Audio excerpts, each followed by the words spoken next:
We are Islamic Republic, part 104. So we continue with source B, Ayub Khan in his own words, quotation by Ayub Khan. So now we get to the fourth one. I wondered about the cabinet after the murder of Liaquat Ali Khan, at how callous, cold blooded, and selfish people could be.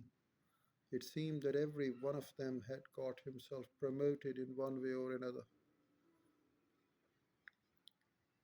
The last one. Yesterday's 1954 traitors were today's chief ministers, indistinguishable as Tweedledum and Tweedledees.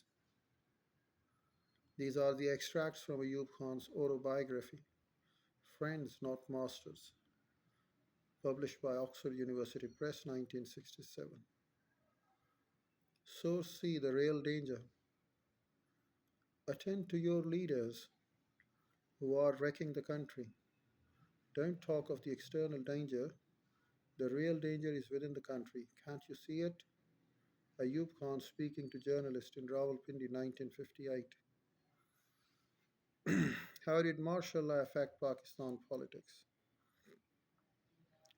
On taking power, Ayub Khan annulled 1956 constitution.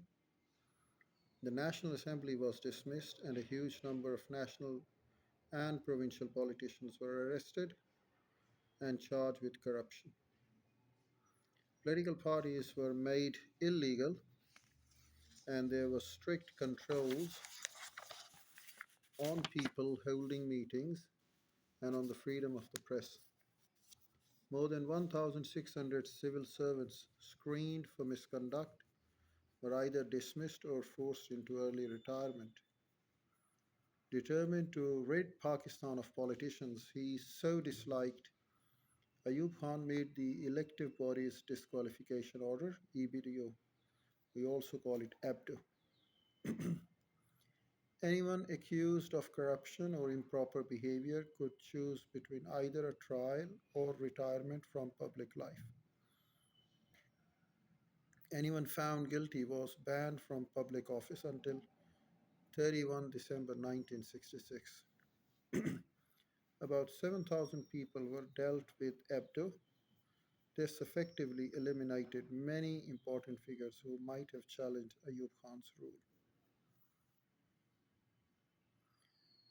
Political disagreement made the government unstable.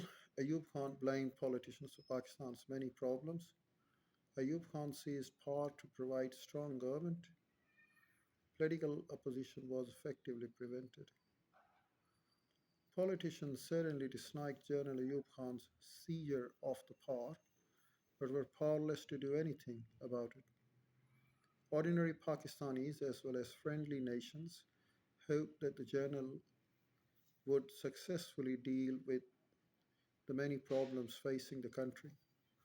They hoped he would not be too repressive and would prepare the way for the return to democracy. The decade of development. Ayub Khan's justification for taking power was that the politicians had failed to govern Pakistan properly.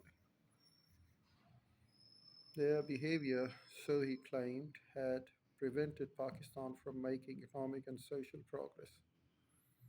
He claimed concern for what he called the real people, the rural class. He promised to bring about important reforms that were essential to modernize Pakistan. The population of Pakistan continued to increase rapidly with a corresponding demand for food, jobs, and housing. Why did Ayub Khan what did Ayub Khan do for the people? Action to stop hoarding and the black market and action against smuggling. With many shortages of goods, there was ample opportunity for some people to make a great deal of money by selling goods on the black market. Some goods were boarded so that the price would rise and they could be sold at the bigger profits.